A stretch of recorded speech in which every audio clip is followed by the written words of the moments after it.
Good morning, students. Welcome to your SST class. Today we are going to deal with our chapter, that is period of transition, the first chapter of your history. So now, what do we mean by transition? Transition means a stage of change. Means when something is changing. Now when we talk about our history, what is changing? When our society is changing, when society is changing, when there is a change in the society, when the characteristics of the society is changing, when the features of the society are changing, that is known as transition. That is known as period of transition. Period of transition means a time period. A time period when the society is experiencing the change in its characteristics, in its features, is known as, that we are going to deal with, a period of transition. Now, when we talk about medieval age, in class 7th we have read about the medieval period. The medieval period. Now, today we are dealing with modern age or modern period. So now, how the society changed from the medieval period to the modern age? If you would see that the characteristic of a society when it was in the medieval age was different, and the characteristic of features of the society of the modern age are different. How this difference took place? There might be some change. There might be some change that led medieval period, the society within the medieval age, to the modern age. That transformed the society from the medieval age to the modern age. That change, what is that change? That we are going to discuss about that in this chapter, the period of transition. Right? So the change which led society's transformation from medieval age to the modern age, from medieval characteristics to the modern characteristic, is the topic that we are going to deal in this chapter. Now let us see what are the sources of the modern age. So how did the society transform, the society transited from medieval period to the modern age? First of all, we are going to deal with the topic, that is sources of the modern age. Sources of modern age. So when we talk about the sources of the modern age, it is not a prehistory, it is not ancient history, it is not the medieval history. We are talking about the medieval time. Medieval time means, modern time. Modern time means we are talking about in Europe, the modern age is from 15th century to present. All this is comprised in the modern age. When we talk about India, India's modern age started with the conquest of the Britishers, or the invasion of the Britishers. We can call it 18th century to present. So, as I have already told, we are not talking about the ancient history, we are not talking about the prehistory, we are not talking about the medieval history. All these periods are too long ago. But when we talk about the modern age, it is not so long ago. In Europe, we are just talking about 500 years ago. And in India, we are just talking about 300 to 400 years ago. So this time period is not so huge. The people were writing the records. We could find easily the oral tradition of the people. We could easily depict the culture of the people. So when we talk about the sources of modern age, among different forms of history, either prehistory, ancient history, medieval history, and modern history. The most part that is having ample amount of information to us, that is modern age. So when we talk about modern age, we would be having lot of sources of information of the modern age. The first sources, four sources, the written accounts. The written accounts. So all the written accounts, either they were diary entries, either they were newspapers. So at that time, in the modern age, the newspapers also have become available in the market. So newspaper, books, poems, stories, each and everything written material would be taken into the consideration for the written account as a source of the modern age. So newspapers depict each and everything that is happening in the society, right? So newspaper is very important source that could tell us about that period. Next is plays and dramas. Plays and dramas. Oral stories. Oral stories. Now some stories are there which do depict about the past. Like when we talk about the stories of Guru Nanak Dev Ji or stories of Gobind Singh Ji, they are not written. Some of the stories are not written, but we knew about them. Or stories of British conquest, right? Some events are there which are not recorded, but still we are having the information about them, right? So that all are included in the oral stories. So let us see. Broadly, we are going to divide the sources of the modern age into two parts: primary sources, and secondary sources. We can also call primary sources first-hand information. First-hand information. And secondary sources is second-hand information. Second-hand information. Now let us see how. When we talk about primary sources include the newspapers, the pictures, the videos, the books written by the people of that time. All these are the first-hand information that gives the first-hand information to the viewers or the readers at present time, which are seen by the people. Those who have recorded this information were present at the time of an event. At that time. And when we talk about the second-hand information, that we come to know about the oral stories. So stories or the written stories, right?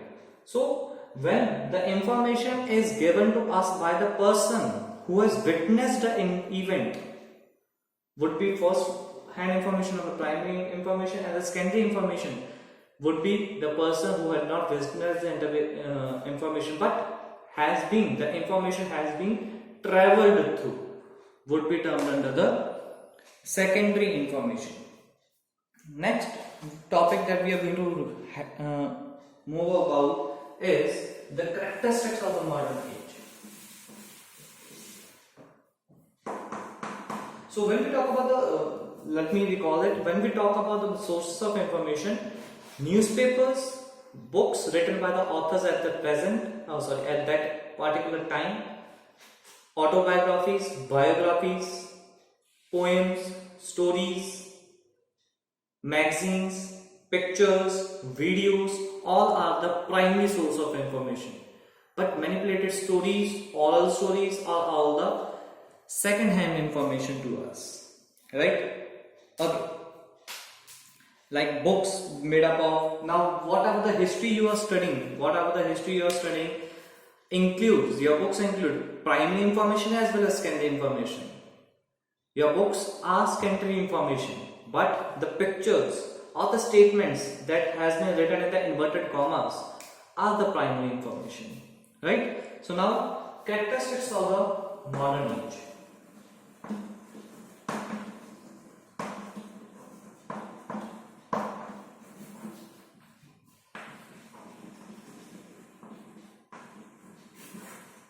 Characteristics of modern age. When we talk about characteristics of the modern age, there are few characteristics that lead to the invention of the or introduction of the modern age. Let us see. The first one is industrialization.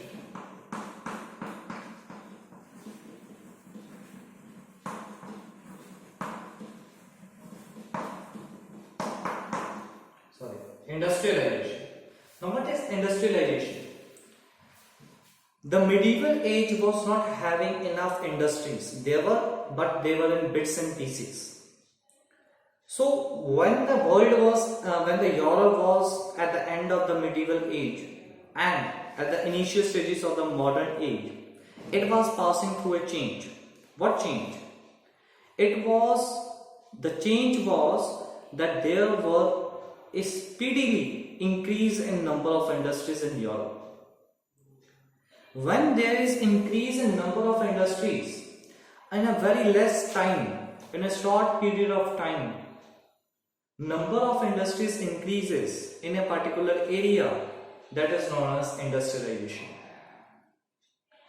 With the increase in number of industries, there is an increase in surplus products. There would be increase in the production. With the increase in the production, the requirement for the trade and commerce would be increasing and transportation would be increasing. With the increase in the demand of trade and commerce, with the increase in the demand of transport, the thing that established is the market. Market means urbanization.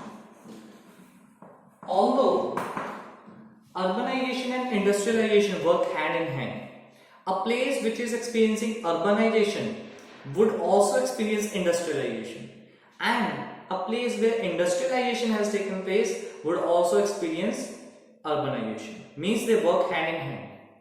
These are two things that work togetherly. If one is acting earlier, second would be following it, another. Right? So urbanization was again a characteristic of a modern age. Third thing is spread of nationalism. Now, what do we mean by nationalism? Nationalism means love for nation. Nationalism means love for nation. Before the modern age, the people were divided into several kingdoms all around the world. Before the modern age, the people were divided, scattered into different kingdoms. Even the people of a same country were divided into different kingdoms. They were not having a uniformity among them. So, modern age was a time when the nationalism took place. When the feeling of love for nation arose in the hearts and mind of the people of any particular area, which led to the formation of nation from scattered kingdoms. So that was again a key point, a key characteristic of modern age. Next point is spread of democracy. Now, as nationalism has developed, the modern age also changed the political system of the country. When the people developed the nation by accumulating different kingdoms into one uniform law, they tried to form the democratic country where the people could rule. As the awareness and intellectual development of the people was at the great rates during this period, they also developed the political system of their age. Now the people wanted that the rights must be in the hands of the people themselves, not in the few hands that would rule autocratically. So now the great demand of democracy also caused the end of the medieval period and the initiation of the modern age. Next is spread of mass movements like socialism. Mass movements took place. Mass movements. Now these mass movements What do we mean by mass? Mass means huge amount of population. When revolting for something would be termed as mass movement. When great number of people are raising their demand for a particular issue, they would be known as mass movement. Now, this time was when the mass movement like socialism, that the people themselves must be the owner of each and everything in their surrounding. The society must be owner. The society, the people, individual must have the ownership. Every person should be having the right and power in his hands. Right? The society in a whole should be having the power and right in its hand. So such type of mass movements spread all over the world whenever at different speeds the modern age developed the different areas.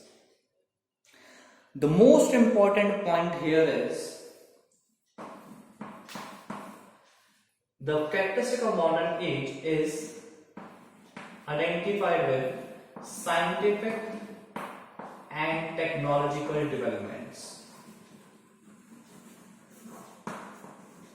As you might have studied in your class 7, the medieval age is also known as age of dark, or is also known as age of faith, because the people were not allowed to think scientifically.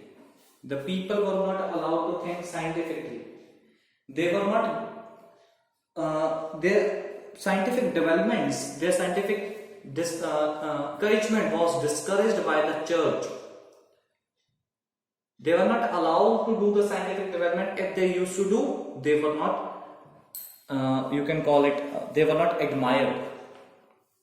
So with the end of the medieval age and the starting of the modern age, the scientific and technological developments, so technological developments were developed at that time. Only then the industrialization and urbanization had took place, right? So technology is again linked somehow with the scientific development.